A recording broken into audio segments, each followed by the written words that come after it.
Cinema കണ്ടിറങ്ങിയപ്പോൾ പ്രേക്ഷകൻ കേട്ട ആദ്യ വാർത്ത സംവിധായകന്റെ മരണം. രാജേഷ് പിള്ളയുടെ മരണവാർത്ത അറിയാതെയാണ് വേട്ടയുടെ ആദ്യ ഷോ പാലക്കാട് പ്രേക്ഷകർ കണ്ടത്. സിനിമ കണ്ടിറങ്ങിയവർ ഞെട്ടലോടെയാണ് പ്രതികരിച്ചത്. സിനിമയെക്കുറിച്ചുള്ള അഭിപ്രായങ്ങൾ കേൾക്കാതെയാണ് അകാലത്തിൽ സംവിധായകന്റെ മരണം. മരണവാർത്ത സ്ഥിരീകരിക്കുന്നതിന് മുമ്പായിരുന്നു പാലക്കാട് ഇന്നത്തെ ആദ്യ ഷോ. പ്രേക്ഷകർ നല്ല സന്ദർഭങ്ങൾ വന്നപ്പോൾ കൈയടിച്ചു. മരണവാർത്തയറിഞ്ഞപ്പോൾ സിനിമ കണ്ടിറങ്ങിയവർക്ക് നടുക്കം. ഒരു മലയാള സിനിമയിൽ ഒരു മാറ്റത്തിന് തുടക്കം കുറിച്ച ഒരു സംവിധായകൻ ഇല്ലാതാവുക പറയുന്നത് അത് വലിയൊരു വിഷമം തന്നെയാണ്. അദ്ദേഹം ഉണ്ടായിരുന്നെങ്കിൽ ഒരുപക്ഷെ ഇതിലും നല്ല സിനിമകൾ ഇനിയും ഉണ്ടായേനെ.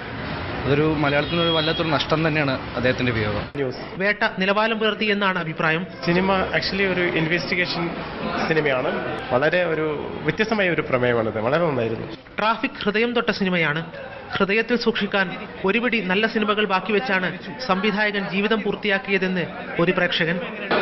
ട്രാഫിക് വേറൊരു ടൈപ്പ്, മീൻസ് ഇതുപോലെ തന്നെ സസ്പെൻസ് ത്രില്ലർ ആണെങ്കിലും വേറൊരു ടൈപ്പിലായിരുന്നു. പക്ഷെ ഇത് ഗുഡ്, നന്നായിട്ട്.